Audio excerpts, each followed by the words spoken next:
He could. This is the Tom and Jerry Sports Show on All Noise Radio. I'm Jerry. Go. And I'm Tom. Oh. What? Shoots and scores. What a play by Tavares. Wait. All Noise Radio. The noise you can't ignore. You're listening to the Tom and Jerry Sports Show on All Noise Radio and the Live 365 app. I got Kevin Donlin back here. How you doing? We're going to talk about some, big time news. We got NHL playoffs going on. We got NBA playoffs. The NBA playoffs coming up to the NBA draft. We had the NBA lottery last week. We got baseball obviously in full swing. They're talking about the All-Star break now already. So we'll, you'll start, right? Yeah, I believe so. Mm-hmm. But a big thing that I guess I wanted to talk about was basically the domestic violence going on in the NFL and added incidents, not just domestic violence, but repeat offenders. Yep. And one guy that I want to talk about is obviously Ray McDonald. He's the newest arrested, football player due to, I think it was domestic violence and child endangerment. So basically what happened was I think, he beat up this woman that had a baby in her hand or something like that. Listen, when it comes to, discipline in the NFL, all these different kind of things. You have the AP situation, you have the Ray Rice situation, now Ray McDonald, Greg Hardy. This is a problem off the field. I mean, this is something that really needs to be appointed to directly by the commissioner, Roger Goodell. This guy wonders, like you said, wonders why he's getting booed at the NFL draft every year. Exactly. You need to be more consistent with these suspensions. You're basically you're winging it as the commissioner, which is not something that you should not be doing in the NFL of all things. Probably the most popular sport in America right now. Exactly. And the biggest thing is Ray McDonald, and we were looking at a list on usatoday.com of repeat offenders, any kind of offenders.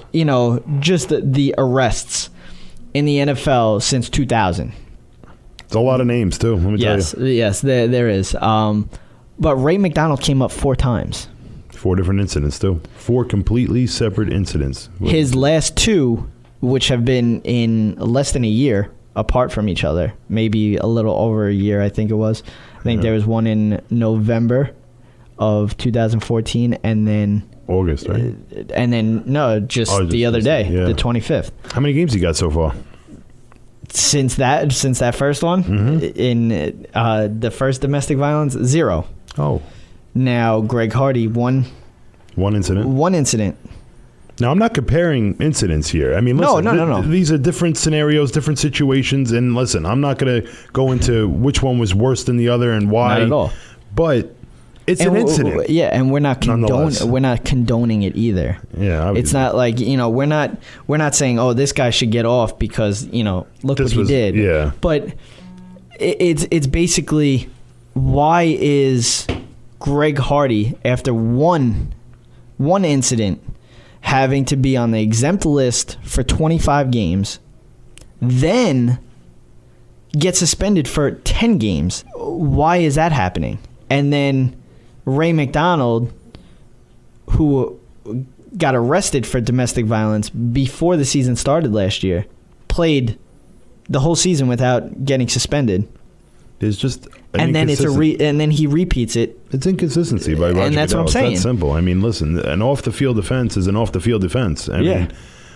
Listen, when it comes to the amount of games and all this and that, that's on to Roger Goodell to, determine his best way to determine, which is not an easy job. I'm not going to sit there and say the commissioner's job is an easy job, but there needs to be some consistency to it. Exactly. Really, some degree. Exactly. It's really been a big disappointment, and he wonders why he's getting booed day in and day out. But it's not just with the arrest. Obviously, it's a bad. You're a repeat offender. You keep doing something wrong off the field, and it's not stopping. Yeah. So obviously something needs to be done.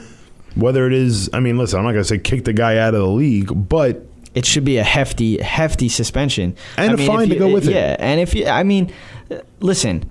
I'm fine with the suspensions. You're you want a to role give model. out, you want to give out the suspensions, the fines. Go right ahead, but keep it consistent. Yeah. Keep it consistent. You can't just give, oh, you know what? Ray Rice gets 2 games. Greg Hardy, you get 10 games. Ray McDonald, you know what? You're good. Yeah, you're good for now. Don't worry. Just you keep doing more offenses. Keep giving me more of a reason to go ahead exactly. and act on it. And that's what I'm saying. Like, be consistent.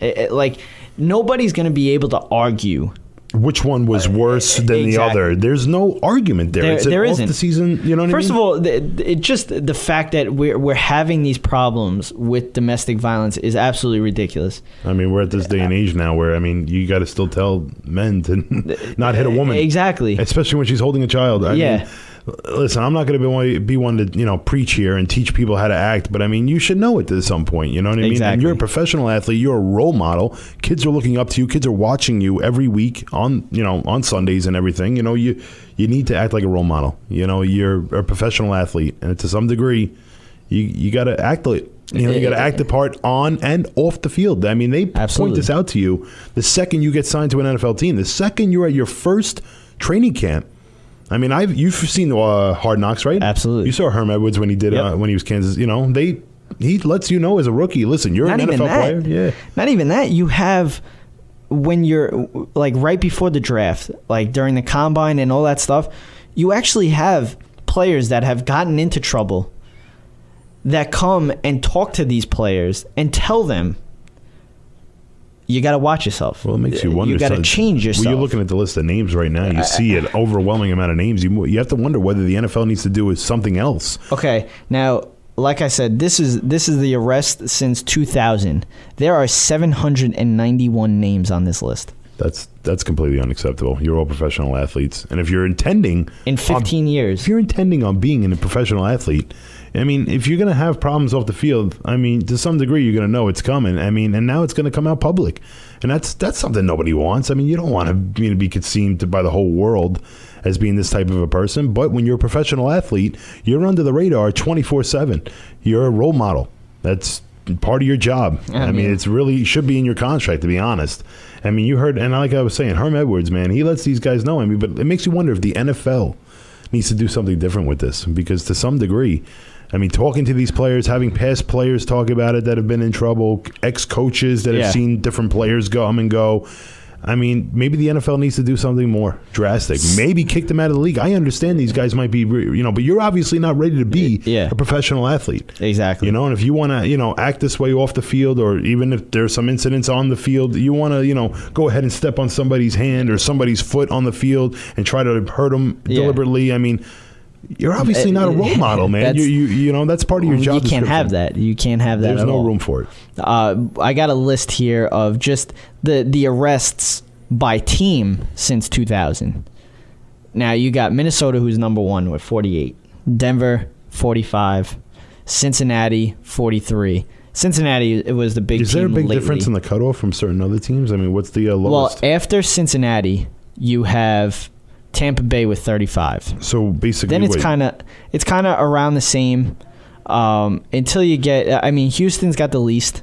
They have 11. Wow, in 15 years. Yes. So obviously, well, you got guys in the office. Houston also is a team that came in. Yes, new franchise. You're absolutely right. I think in 2000 and. So basically, what you're saying, there really isn't a particular NFL team that's going out there and trying to disregard the off the field problems. But St. Louis has 12. The Giants have 14. Philadelphia Eagles have 15. The Dallas Cowboys have 17. Patriots 17. Jets 17. That's still a lot, man. That's almost like a player a year. Yeah. That's still really bad. I mean, to some degree. I mean, something needs to change. It's bad that you have to worry about arrests. Like, why? Especially being a role model, man. That's what I'm saying. Like, It's a bad situation the NFL needs to really... The average number of arrests per team since 2000 is 24.6. Wow. That's a very, very high number. And I'll be honest with you, the NFL, like I said, man, they might need to do something different in this kind of a situation. I mean, past players, talking to these guys, I mean, obviously talking to them isn't going to get, make the big picture. Maybe it needs to be something that's drawn up in the contract. I don't know if there's... You want to get in trouble off the field? No problem. We are going to cut this percentage of your salary for each incident. Yeah, something needs to be changed. The NFL needs to really, go into this topic big time because it's really something that even ESPN is all over, and you hear them talking about it nonstop. It's not even ESPN anymore. TMZ isn't, and I mean, just the whole. Because they want it. They know it's there. Rice. They know it's there at this point. Yeah, Ray Rice obviously being the big name with the situation. Adrian Peterson, an even bigger name. Yeah. I mean, you got two of the premier talents in the NFL being two of the biggest offenses. I mean, what they did was not right.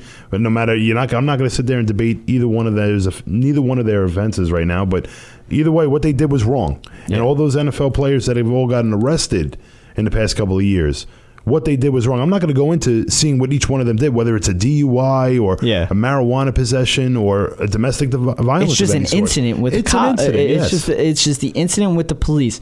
You make all of this money. First of all, there is no reason for you to be driving under the influence. Absolutely no reason. Not. I know. There's can no reason. Pay somebody. Uber, boom, it's a new thing coming out. Uber, you can go out there and pay someone to give you a ride anywhere you want. But also, why do the drugs? You know you're going to get drug tested. Why? Then you get kids that are coming into the draft combine that are getting, that are failing drug tests. Why are you failing drug tests? You're coming from nothing. And honestly, a lot of these schools have good prestige too. Exactly. So it makes you really wonder. I mean, how some of these colleges are really looking after their There is no reason why you should ever lay a hand on a woman or a child. Absolutely not. I mean, child, in some sense, you know what? Don't be. You're a role model. Yeah, I mean, don't beat. That's part of it. Oh my God. Don't beat the crap out of the kid. Yeah. But I understand people were. That's how you were brought up. If you want to discipline your kid that way, go right ahead. But when it comes to beating the kid with a stick, I mean, that's a problem. Using any sort of a weapon is just you gotta over realize, the top, man. You got to realize that the social media nowadays and just everything that will come out. That's disciplining your child. Do it the way you want. But there should never, ever be hands laid on a woman. You should never even be touching any type of drugs when you're in the NFL. Period. It's just it's stuff like that. You're making millions. People would die to be in your position. The average, like a worker. I mean, come on. Like, you'll see guys making $90,000 a year. That's a tenth of what you're making in 1 year. Exactly. You make that in 2 games. Yeah, you make that in 2 games is right. And that's really, I mean, you need to understand the kind of privilege it is to be a raw talent in the NFL and, to have that kind of a talent because not everyone is born with it. And I understand a lot of it's a lot of work. And you know what? You did put the work in. Yeah. You had all the responsibility to put all the work in, to build off this talent that you have. And yet you're going to throw it all away on a joint. Yeah. Or you're going to throw it all away on, those couple of beers you had and decided to drive home instead of leaving the car at the bar. Exactly. And then obviously putting your hands on a woman or a child. I mean, that's just, ridiculous. Come on. You're throwing away everything you worked your whole life for this. Exactly. It's very sad to some degree. I mean, that's too many names to be on a list right now. And the NFL obviously needs to do something, whether it's to throw something in the contract talks or anything to try to eliminate this because it's really a big problem and it's getting bigger, especially like you said with the whole adding of social media. Yeah, we're going to take a break. We got some big news kind of adding to this category that we're talking about. We got some big news from a pretty decent... Yeah, pretty decent source to some degree. Yeah, but you'll hear it when we get back from the break. You're listening to the Tom and Jerry Sports Show on All Noise Radio on the Live 365 app. Keep it locked.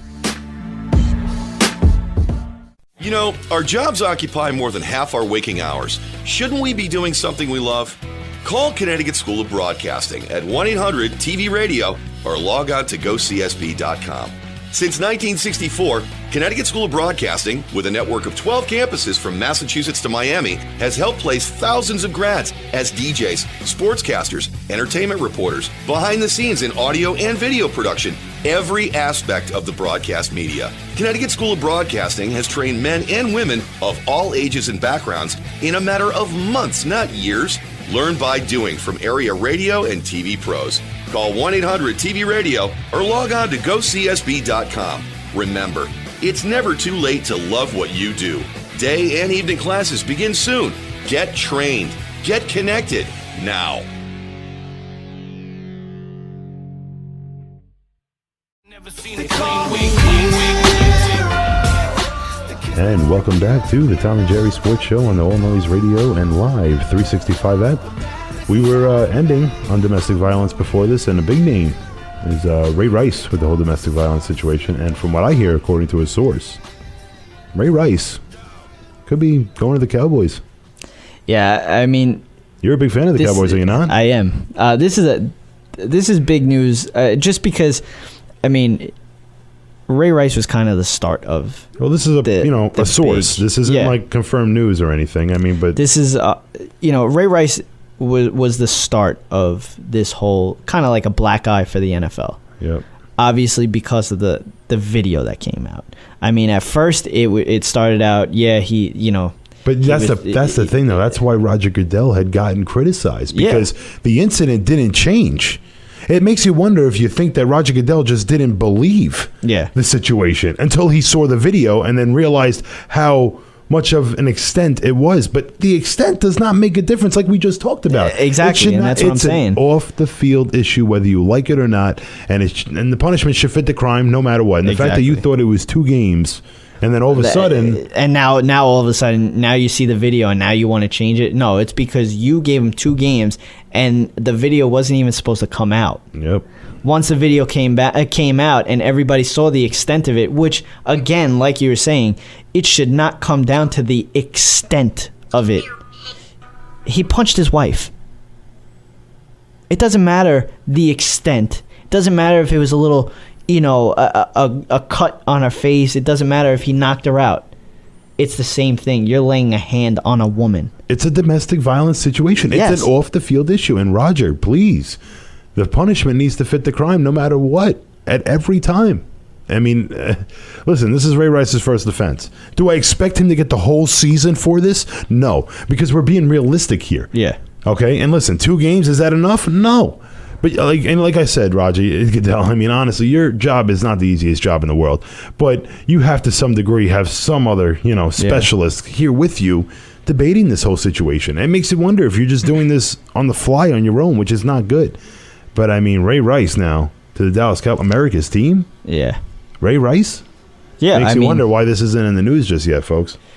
Yeah, well, I don't think they want to deal with that all offseason. They just had a poll the other day on ESPN. Do you think the Dallas Cowboys are still America's football team? Went 54 to 46%. 54 favoring the yes, of course. Yeah. But that was a lot bigger percentage. Mean, it's just like it's true, though.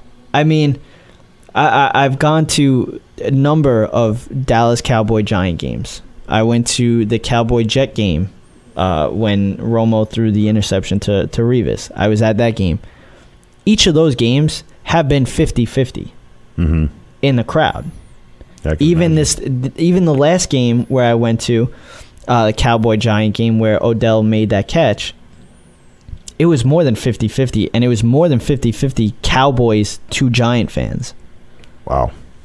That's so crazy. For you to say that, for people to say that the Cowboys are not America's team anymore, it's absolutely ridiculous. It might just be more of a hatred thing. I mean, listen, this is how sports works, man. You're going to find guys. That is what adds to it. There's no fan that's out there that says, all right, you know what? Cowboys are okay. Yeah. I don't hate them. I don't love them. It's a hate-or-love type of relationship with the Dallas Cowboys. Absolutely. Obviously, you're a Jets fan. You're one of those that really doesn't have any kind of hatred towards the Cowboys. No, there's no reason. But there are Jet fans that we're talking about an NFC team. I mean, I'm one of those. We play them once every 4 years. Yeah, exactly. Once every 4 years we're playing the Dallas Cowboys. We haven't seen obviously the Jets have not seen anybody in the Super Bowl in a long time. So, and listen, if we lose a game to the Cowboys in the Super Bowl, we're not going to like them. Yeah. Okay. And honestly, the Cowboys with all their greats that they've had and all the championships. I mean, they've beaten teams to win those Super Bowls. And I mean, as a team, fan, you see a team go down to a team like Dallas. Of course, there's always going to be that hatred, especially when forever. When they were, and that goes in any sport. They were winning. You ask any Ranger fan right now if they're a Los Angeles King fan or if they like the Los Angeles Kings, it'll go the exact same way. Exactly. And the LA Kings are probably one of the most popular teams. Yeah. So I mean, that's how it works. But again, like I said, the debate on the Cowboys being America's team, there's no debate there. I don't care what anybody says. They still are. They still are. But this news right here, obviously. Listen, this would be all over. This would be all over, ESPN, and there would be a lot of criticism to go with it on the Dallas Cowboys. Absolutely, because of the whole Randy Gregory, La'el Collins, Greg Hardy. So adding Ray Rice to that list is going to be, you're going to hear criticism. It's not just the Dallas Cowboys, though. If Ray Rice goes anywhere, it's going to be a secret. I mean, it's not going to be something that's going to come out in the news right away. And if I was an NFL team, the last thing I would be considering would be putting Ray Rice on my football team right now. Yeah. But, according, listen, there could be... The source that we have it from is very close to the situation, I guess you could say. So we're not confirming it. Yeah. We're not, we don't know definitely, but it's news. Yeah. And it's big news. We're hearing from very, very, very close to the situation, and we'll say that right now. The fact that like you were saying, for anybody, it would be big news for anybody, but the Dallas Cowboys, it's going to be bigger news than most teams. Of course, because it'll go all over ESPN. Exactly. It'll be a big-time story. It's an NFL team.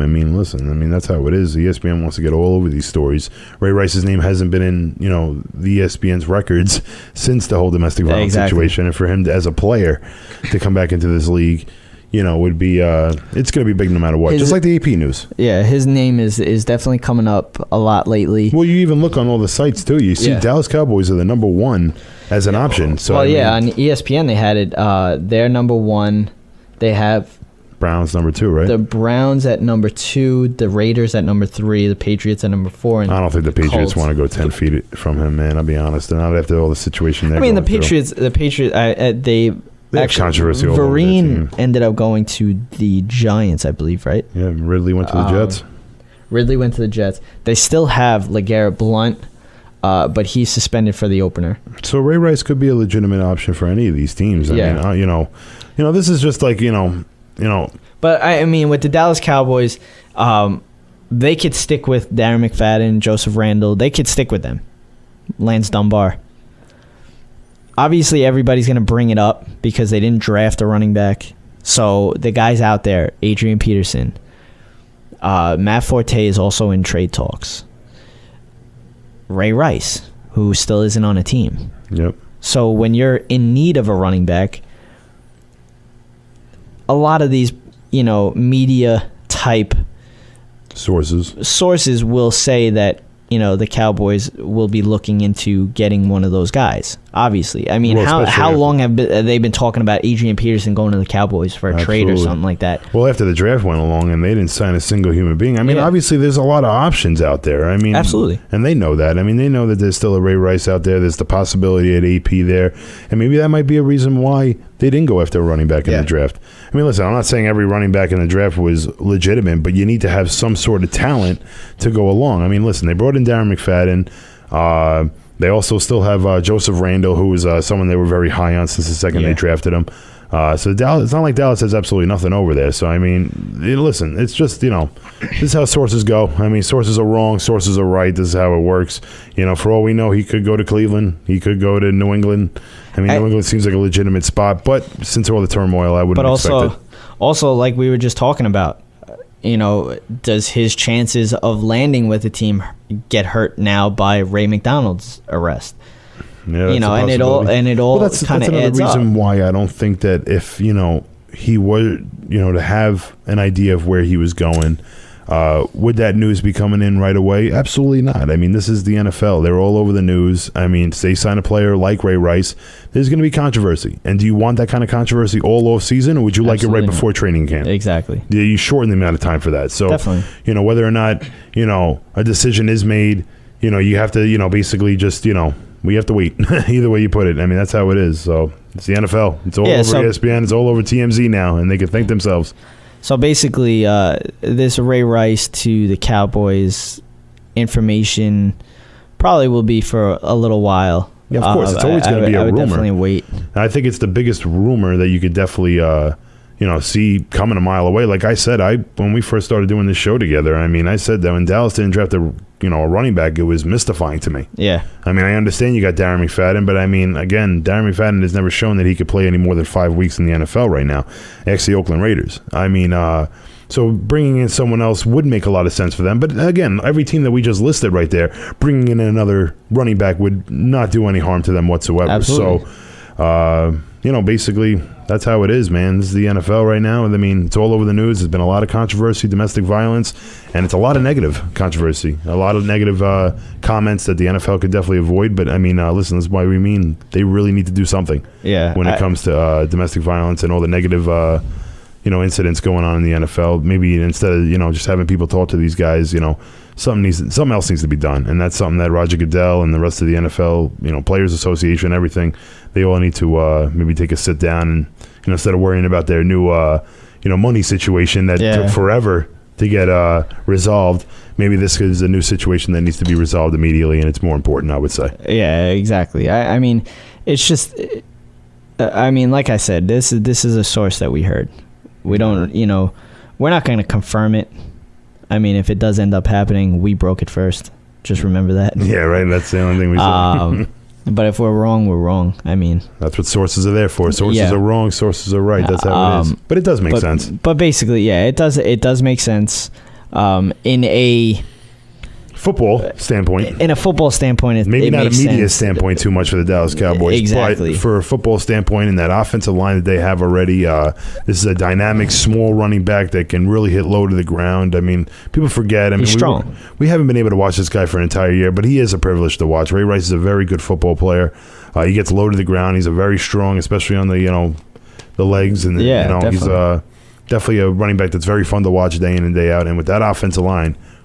And basically, I would not want to be a New York Giant, a Washington Redskin, or a Philadelphia Eagle defender at this point, if that comes through. Basically, Adrian Peterson seems too far-fetched. Adrian Peterson going anywhere seems like that looks like it's going to be a messy situation. Matt Forte, a little far-fetched. Yeah, absolutely. Forte's been... but with dynamic. Adrian Peterson, I'm hearing that he's not showing up for OTAs. Absolutely now, not, yeah. The Cowboys according to sources. Yeah, the Cowboys did break OTA today, so they start. But again, Adrian Peterson, they're talking about now him threatening to retire until he's traded. So exactly what you said, being very, very ugly, is definitely going to happen with this situation because the Vikings don't want to get rid of him. He's getting made. He's making too much money. Yeah. Okay. And when you're making too much money as an NFL running back, especially with the negative controversy that you have right now, it's a big impact. He just doesn't want to be there. And teams don't want to spend that kind of money to have a player like that. A player that, like we said, you don't want this kind of guy in the media. Yeah. The media is going to destroy him. Exactly. Okay. And they're going to destroy any NFL franchise that decides to touch him. Yeah. Just like Ray Rice. Just like if Ray McDonald at some point decides to come back to the NFL, which is highly unlikely. Yeah. But at the same time, if he does come back, it's a big problem. Yeah. Because they, again, there's a lot of negative controversy that comes with it. And it winds up being a big problem for both the NFL team and the city. We're going to take a break. We're going to get into the Rangers series as well as the Ducks series. You're listening to Tom and Jerry Sports Show on All Noise Radio on the Live 365 app. Keep it locked.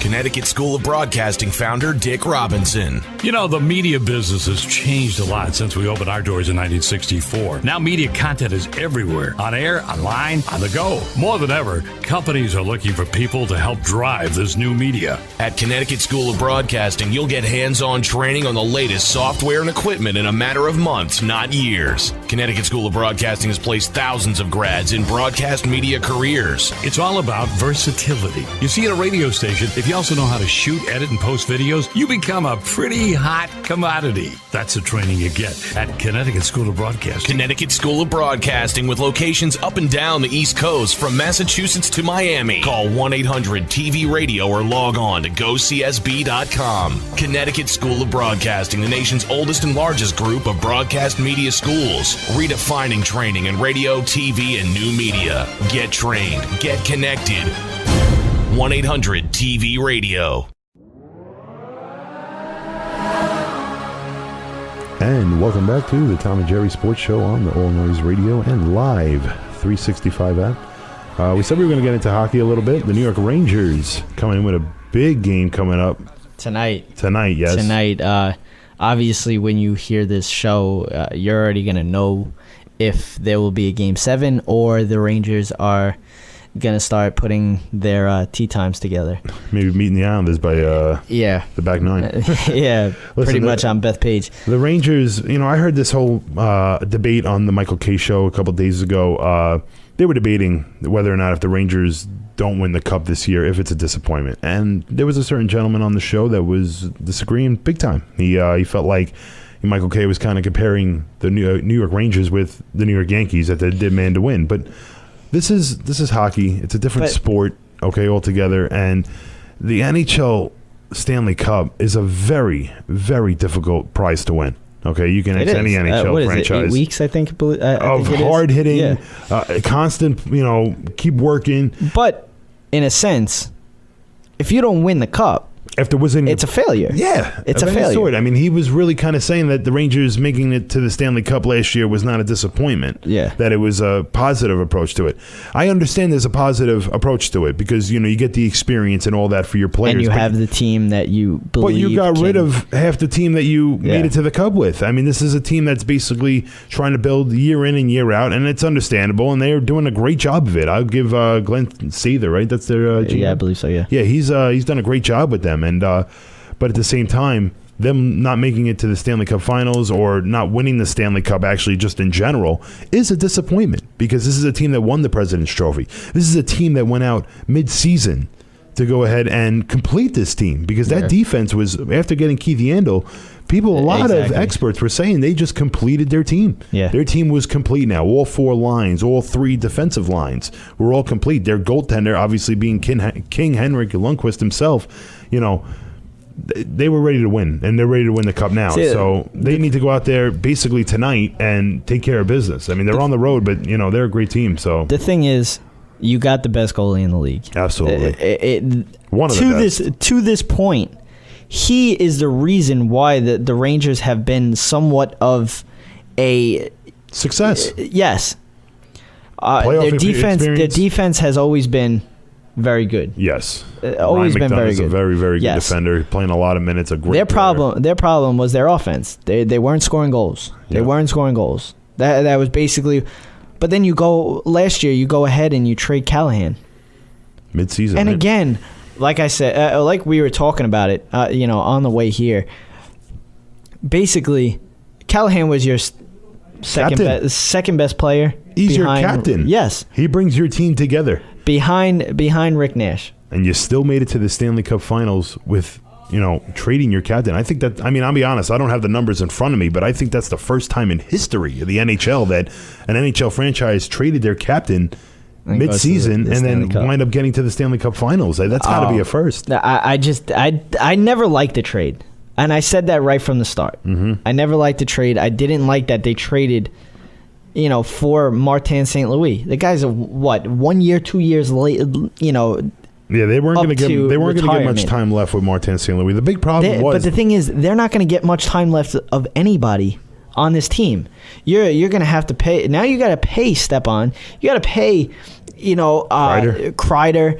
You're going to have to pay these guys. Yep. Now you're going to get rid of Talbot, who's very young, but because you gave a huge contract to Rick Nash and Lundqvist... Yep.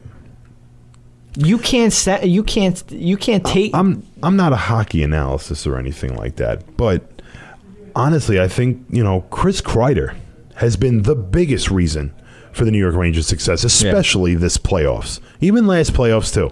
This guy is a complete player, a good young player that's going to get max money. Physical. He's going to get max money in this league. Score. Okay, he's a very, very big, aside from Ryan McDonough, he is the biggest reason why they're in the, where they are right now, last year and this year. He's one guy.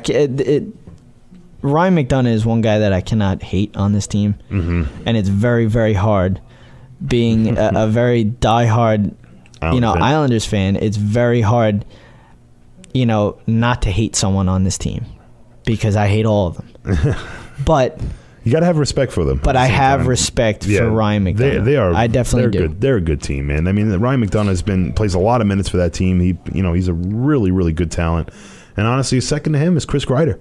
Yeah. I mean, Rick Nash has been incredible all season long. I'm not going to sit there and say and completely disregard Rick Nash not being one of the dominant scorers for them all season long. And a big reason why they had the record they have, or that trophy called the President's Trophy, which is not a very easy trophy to win in itself. So, but where is he in the playoffs? He hasn't been anywhere. I mean, even last year in the playoffs, you saw the back checking. He did the same thing, though. Yeah, he wasn't scoring. And listen, in hockey, you have a role.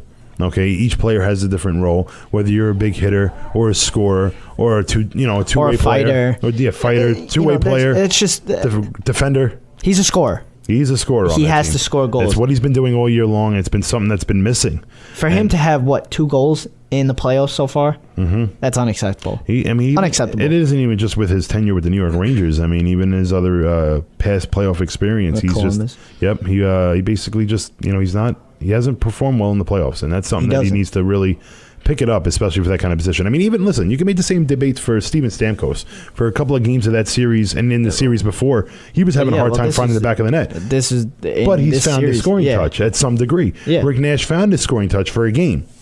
Stamkos is going on 3 or 4 right now. I mean, Stamkos, listen, I'm not going to compare the two. Stamkos is a very good player. So is Rick Nash, but Stamkos is obviously clearly more of a leader on that team. And if I were to say the leader on this team is probably Ryan McDonough or Chris Kreider. Absolutely. I mean, with their play on the ice. I mean, their ice play has been unbelievable. And listen, people wanted to criticize, King Henrik and, back-to-back, 5-goal games or 6-goal games, whatever it was. Listen, we talked about this before. Yeah. The Montreal Canadiens scored just as many goals as the Toronto Maple Leafs up until about 2 weeks left of the regular season. Carey Price was a very, very good goaltender. And the Tampa Bay Lightning lit him up completely. I mean, you're not taking away credit no pun intended. You're not taking away any credit from the New York Rangers, but the Tampa Bay Lightning have been a very good hockey team. They have. Granted, they do have, Ryan Callahan. They do have Ryan Boyle, right? Or Brian Boyle, right? Brian Boyle, big fourth liner, I mean, but listen, Brian Boyle, like you said, this is that was all in the trade for St. Louis. Well, Brian Boyle, I think, was picked up off of waivers because listen, the Rangers put themselves in cap trouble. I mean, they couldn't get everybody underneath the cap, and they're just going to be even worse cap trouble, after this year because you have to sign. You're going to tell me you're not going to go out and sign Stepan? Yeah, I know. You have to. Or Chris, is Kreider signed it? I don't think so. I don't believe so. Yeah, you have to do it. These guys are young and very talented. you're gonna let Max Talbot walk. And they just signed Matt Zuccarello too to a big deal, and he just actually he's been a big problem. I mean, they really needed him to be out there right now. Well, yeah, definitely. Has been a big reason why the New York Rangers scoring touch actually went down. This is Rick Nash's right hand man. He's been his right hand man all season long. So it's like, again, I'm not going to sit here and put Rick Nash underneath the bus, but he doesn't have his right hand man right now, and obviously he needs his right hand. Yeah, but he didn't when Zuccarello was in there in the first round. Yeah, that's true. Rick Nash wasn't around. Zuccarello, I like him, actually. I hate him. Well, I can understand that. I hate every Ranger too. I mean, listen, we're Islander fans. You're gonna hate every single Ranger, but I mean, when it comes to their performance on the ice, you got. But that's the thing. He's fast. He's quick, scrappy, and he's smart. Yes, very, very smart. Scrappy. He's always where the puck is. Mm-hmm. Whenever he's on the ice, you always know where he's going to be. It's wherever that that burnt biscuit's going to be. Yep. That's basically where he's going to be. Well, either way, any way you put it, whether how good a guy's going to play, listen, everyone will forget about what Rick Nash has been able to do if he can score goals. If he can get some goals either tonight and what is it? And then going into Game Thursday 7, night, Thursday or Friday night, whatever night they're going to play. They basically this really it's an important game for them tonight. They need to go out there and win. Going across to the Western Conference, you got the Anaheim Ducks and the Chicago Blackhawks, which has been a wild series in itself. And before we even get into this series, I mean the biggest thing I really want to say about this Tampa Bay and Rangers series is Ben Bishop. Yeah, he's been very good. Really nobody's talking about Ben Bishop, but Ben Bishop has been huge. Literally, he's 6'8". He really has been huge. Yep. But I mean, going into obviously like we the said, Anaheim I'm not now. trying to take anything away from the New York Rangers. The Tampa Bay Lightning are a very good team. Absolutely. And they could potentially be in the Stanley Cup Finals or the New York Rangers. Both teams are very good teams. But as we move across to the Western Conference, you got the Anaheim Ducks and Chicago Blackhawks. Last night's game was a very crazy game. This series not has last night, 2 nights ago, according to the show. This series, I mean, really is just very fun to watch. It's been very wild. It's everything that you want in the NHL playoffs. Everything that you... A lot of hitting, a lot of scoring, a lot of good plays. Just basically, I mean, to be down 3-0. Come all the way back. To come all the way back. Then to be 4-2. down 4-2 with a minute 50 left. Mm-hmm. And for your captain to score 2 goals in a row. I mean, that's huge. And I mean, his last goal, I mean, it was just a prayer, really. Yeah. I mean, he was at the the end line. Jonathan Toews is a very good player. I don't think anyone, I think anyone that's listening to this right now will know that. Jonathan Toews, that shot was incredible to make it a 1-goal game. And it's such an important goal to get that goal to make it a 1-goal game. Because now, after you get that goal, you get life in your teammates. Absolutely. And you could see it on the ice, even though, And they're a team that is very easily... hyped up just because, I mean, they're a playoff team. They're a very good playoff team. They've been for, the last, 5 years? Oh, yeah, they've been there, constantly. I mean, they're always up there. They're getting That's what they needed. Round. Yeah. That's what they needed. That's all they needed. Yep. That's all you need is a spark in the playoffs. I mean, but let me tell you. To lose right away in overtime kind of sucks, but... Watching hockey for a long time, you see the Anaheim Mighty Ducks or the Anaheim Ducks, whatever you want to call them. They are big, they are strong, and they are very talented. Okay, and they have. I mean, I look at their defensemen, and I see the decision making is just crisp. Yeah, like very, very crisp. Like they know what they're going to do with the puck before even I know or Anaheim knows. I mean, even the Anaheim head coach. That's what I mean by that. Knows. I mean, they've really been unbelievable. Anaheim has every tool that you need to win a cup. Their goaltending might not be the absolute best, but again, like I said, their defense has been incredible. But you know what? He's been doing the job. Yeah, man. Let me tell you, any goaltender in the NHL can get hot. Yeah. I mean, even coming from the Islanders standpoint, if Halak, Halak came in, he actually played a very good series against the Capitals. I mean, listen, if you have a goaltender that plays very, very well, Brandon Hope, perfect example. Yeah. Lundqvist, every year, basically, it seems like with him. You have a great goaltender that's going to play well. You're going to get very far in the playoffs. Anaheim is doing a great job right now. They're hitting, they're scoring. I mean, if you really look at this series, the one game that that wasn't the best was Game 1. Yeah. Ever since then, I mean, you're looking at Game 2 is in overtime. 3 overtimes, by the way. Mm-hmm. Game 3 was a 2-1 victory. Game 4, 2 overtimes. It's been a 1-goal game every 5 ever since. Overtime. Since Game 3 on, it's been 1 goal every time. It has been, and this is the reason why a lot of people say that the Western Conference is so much more exciting to watch during the playoffs. Well, I'll tell you, it is for the next, especially this season in general. You could see a turn. Yeah, the Eastern Conference is definitely catching up with that. Definitely. I mean, when you got the Kings not making the playoffs, you got teams like that. It just shows how many teams in the West are actually playing good hockey. I mean, listen, the NHL is more closer than ever. Yeah. And you got a lot of teams that are very very close to talent. There's talent on every team. Yeah. I mean, I can name every team in the NHL with a premier talented player. Absolutely. So right now it's more close than ever. The NHL has been very exciting, and the playoffs are definitely adding to it. Yeah. We're going to take a break. We'll talk about a little bit more of this series when we get back, and then we're going to get into some NBA and baseball news. You're listening to Tom Jerry Sports Show on All Noise Radio on the Live 365 app. Keep it locked.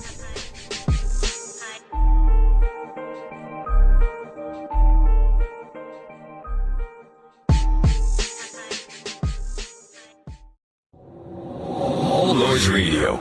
Powered by the Connecticut School of Broadcasting. All Noise Radio is an internet radio station that's fully produced by graduates of the Connecticut School of Broadcasting. From modern rock To old school hip hop, country to classical, news, talk, sports, and more. it's the noise you can't ignore. Log on to allnoiseradio.com. Fire up the station. Find out more about your favorite jocks. Get the latest CSB news and more. Plus, you can take All Noise Radio with you on the go for free. Just download the Live 365 app to your iPhone, iPod Touch, or BlackBerry and search All Noise Radio.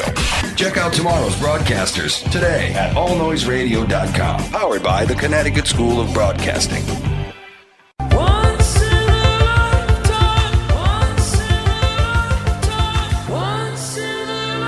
And welcome back to the Tom and Jerry Sports Show on All Noise Radio and Live 365 app. We really think we got enough NHL in, but I think we're going to go more into the NBA now. NBA playoffs, almost probably equally exciting to the NHL playoffs this season. And which is very rare. Yeah, very rare. I to be honest with you, I haven't really watched much of the NBA playoffs. Well, I just really haven't been into it. I mean, to be honest with you now, like you saying that it's been very exciting. Well, Steph Curry is basically one reason why I'm saying it's been exciting. This guy's a freak of nature. I've never seen anything like this. That basically is kind of. It's been better than it has been. Yeah, really. That's my way of basically saying it. Yeah, absolutely. But I mean, to be honest with you, I mean, if the Warriors would have won last night, you're looking at a sweep. It would have been in a the sweep. Semifinals. Then you would have had the Cavaliers sweep their series. Yeah. I mean, to have two sweeps in. Well, I mean, I'm just looking forward to seeing Steph Curry take on LeBron James. I mean, I feel like I've watched Steph Curry since he's been what he looked Davidson. like. What he looked like. He looked like he was 15 years old when I first started watching, but he was obviously a lot older in college and everything. But I've been watching this kid for a long time. His shot is unbelievable. I've never seen anything like it in my life. He's really the best shooter I've ever seen. Yeah, really. And he really is. I mean, a lot of people have been debating that with Reggie Miller and all this, and everyone's like clutch shooting to regular shooting. I was watching Mike and Mike on ESPN. Yeah. And Mike Greenberg said, specifically, he's like, this is the best shooter I've ever seen in my lifetime. Yeah, it's been unbelievable. I mean, I'm watching it, and I'll sit there and watch him release. And first off, the release is absolutely unbelievably fast. In this series, open shots, open threes, or automatic. He's 80%. Yeah, he's automatic. It's like unbelievable. I've never truthfully. I've been watching basketball for a long time, college, NBA. Yeah. I'm more of a college fan, to be honest. So am I when it comes to basketball. I mean, I don't really watch during the season for basketball, but when it comes to the tournament, I watch it religiously. But basically, I mean, obviously I'm a Lakers fan. It really wasn't anything to cheer about this year. You lose Kobe, the team. Well, you had something to cheer about. Well, we got the number 2 pick in the draft, which I did not. They stole it from the New York Knicks. Which is kind of funny, not see coming. Well, I saw it coming. The New York Knicks really just don't have their luck too. These years has just been at an all-time bottom. As a Knicks fan, you must be very miserable these days. But I mean, listen, there's a lot of talent in this draft. Do I think the best fit for the New York Knicks would have been one of these big men? Of course. I mean, big men are very difficult to get in the NBA. A free agent wire or anything like that. But honestly, personally, coming out, I think that the best player coming out of this draft is going to be D'Angelo Russell at Ohio State. Yeah. I mean, they've been talking the Lakers grabbing the next player to, get after the Kobe Bryant era, and I think it's D'Angelo Russell. Yeah. I really think so. This kid at Ohio State is probably one of the smartest basketball players. Because let me tell you, Ohio State did not have a team that belonged where they got to in this dance. And, I mean, he's been a great player for them. Listen, it's taking nothing away from Jahlil Okafor, Karl Anthony Towns. I still expect both of them to be very, very premier talents. Big men, very rare to get. The guards in this draft are very good. Yeah, it's a very deep draft, I think. So deepest I've seen in a long time. I mean, even all the way up to number 9. Stanley Johnson's a great player too. I mean, I see the Knicks trading this pick, to be honest with you. I mean, if I were them, the best thing to do if you're going to get a trade for this pick is to go ahead and get down a little further. I mean, you got guys like Tyus Jones going 18th overall, Sam Decker from Wisconsin. This guy was a great shooter. Trey Lyles from Kentucky, Frank Kaminsky. I mean, he's kind of up there. I'm not really sure if his style of play is going to be successful. I think he'll be a power forward, small forward. I think. But again, like he's in one of those. He's in that kind of. I think that right now the Knicks' biggest problem is defense. They need to get more defensive style players, and I think D'Angelo Russell is going to be one of those two-way players. He's going to get it done on both sides of the court. Karl Anthony Towns, obviously the dominant big man. That's going to be a defensive big man. I mean, I'll be honest. The Minnesota Timberwolves. You heard it here first. I know they have the number 1 overall pick, but they're gonna be in the Western playoffs next year. I think it's almost hands down. Absolutely. Listen, I think Karl Anthony Towns makes that much of an impact with Andrew Wiggins. I think just he makes that much of an impact. Anthony Towns on the defensive end. I mean, Wiggins. Wiggins, Rubio. These guys. They're very good offensive players. Rubio will throw up 18 assists every night. Rubio's got to stay. He's got to stay healthy. He's got to stay healthy. Is what you got that right. I mean, listen, Minnesota hasn't done the best job with their draft picks. I think they wound up drafting some kid from Syracuse a couple of years ago with, in the same year they drafted Ricky Rubio. And I mean, look, I haven't even heard of this kid ever since. To the point where I can't even tell you his name right now. It's some kid from Syracuse. I forgot what his name was, but. Yeah, listen, they're going to be really good this year. They got a really complete team. People forget that the other big man they have is a very talented big man as well. I mean, they go with Karl Anthony Towns. You got an offensive big man. That's if they draft him. They really should. I'll be honest. If they didn't go ahead and draft him this year, I'd be very shocked. I'll be honest. I think he's better than Jahlil Okafor right now. I was hearing the Lakers may draft Towns, but. Well, they want him. Anybody wants Anthony Towns. This guy's he's got everything. He's got the offensive side handled, and he's got the defensive side. These guys can hit free throws. Yeah.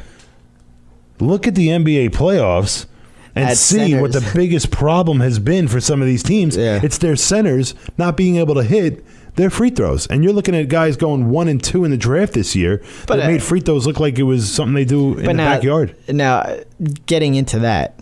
This is a pretty good transition here. Yeah. The one problem that I have with the NBA is the super teams. I hate that. I think it's ridiculous.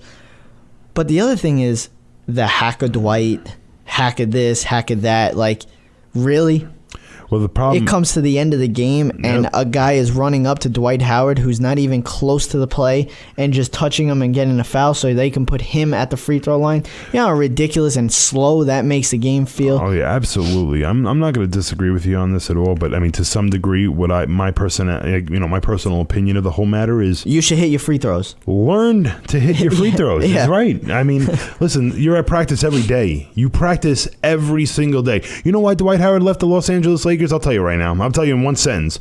Kobe Bryant would have been on Dwight Howard's, rear end about his free throws. Yeah. And literally would have watched him himself shoot free throws every day until he mastered it. And that's something that I don't think Dwight Howard I don't think he ever thinks he could do it. Yeah. And the problem is if you want to be one of those guys that are going to be on the court with 2 minutes to go in the fourth quarter, you need to know how to hit your free throws. Exactly. All right, you're a big-time player, big-time talent. They got a lot of money in the offseason. And right now, Houston and Kevin McHale probably think they made the worst mistake of their lives.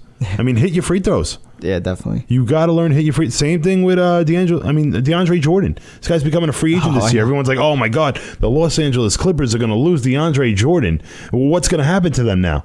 Listen, I understand what he brings. To be honest with you, I don't think he's that great. I think he's decent. What he needs to be doing for a team is important. Of course, you need to be able to rebound. You need to be able to block shots, but you need to be able to offensively. He's not. Yeah, no, he's not a premier center, really. To be honest, with you. He can dunk. That's about it. I mean, listen. But all you got to do is hack him, foul him on it. He wants to go for a free throw. You push that man in the stomach. Yeah.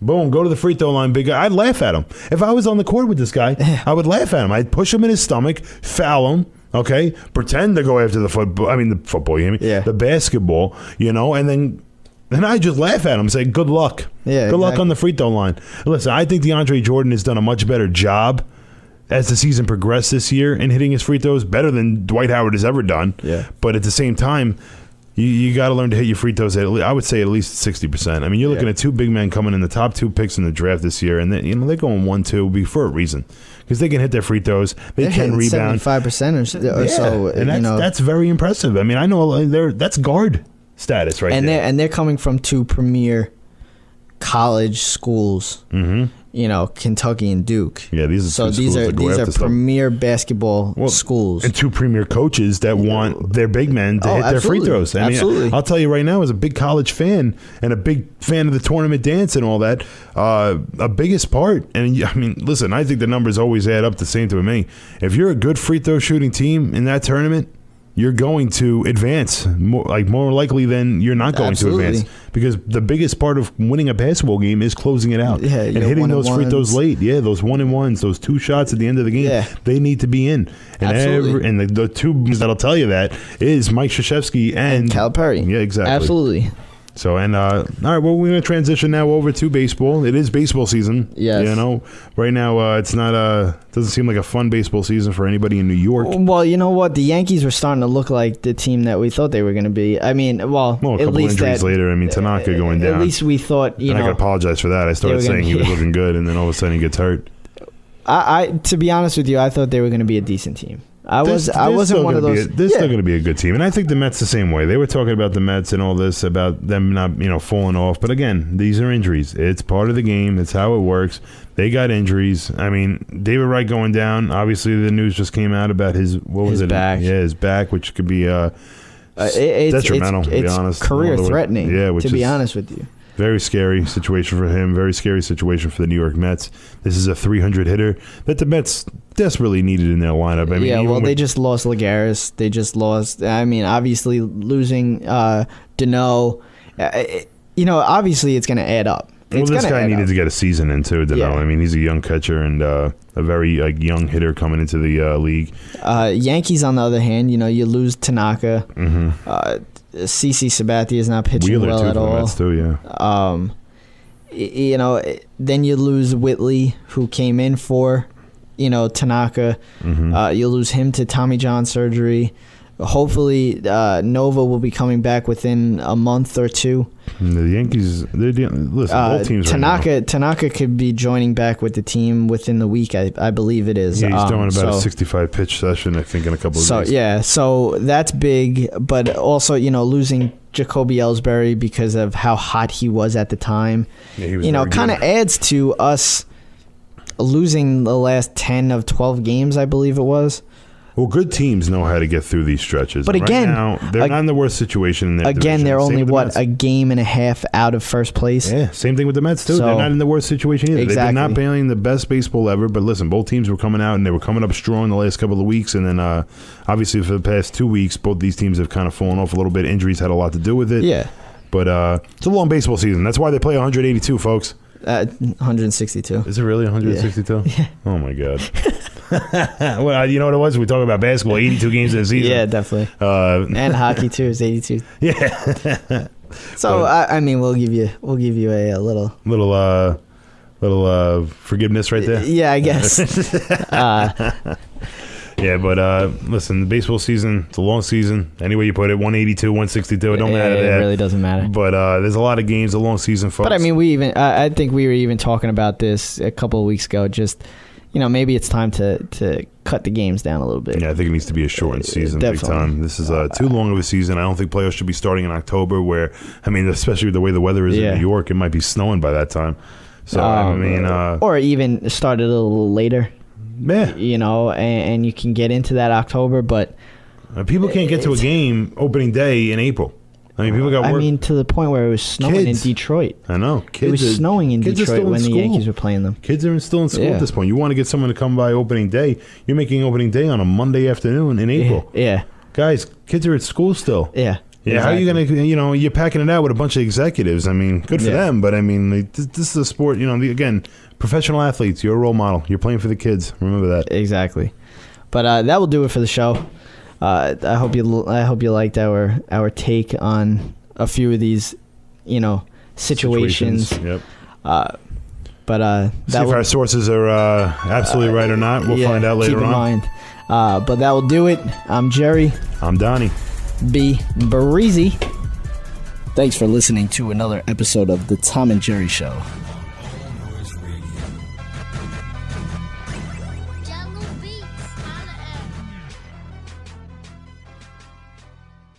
You know, our jobs occupy more than half our waking hours. Shouldn't we be doing something we love? Call Connecticut School of Broadcasting at 1-800-TV-RADIO or log on to GoCSB.com. Since 1964, Connecticut School of Broadcasting, with a network of 12 campuses from Massachusetts to Miami, has helped place thousands of grads as DJs, sportscasters, entertainment reporters, behind the scenes in audio and video production, every aspect of the broadcast media. Connecticut School of Broadcasting has trained men and women of all ages and backgrounds in a matter of months, not years. Learn by doing from area radio and TV pros. Call 1-800-TV-RADIO or log on to GoCSB.com.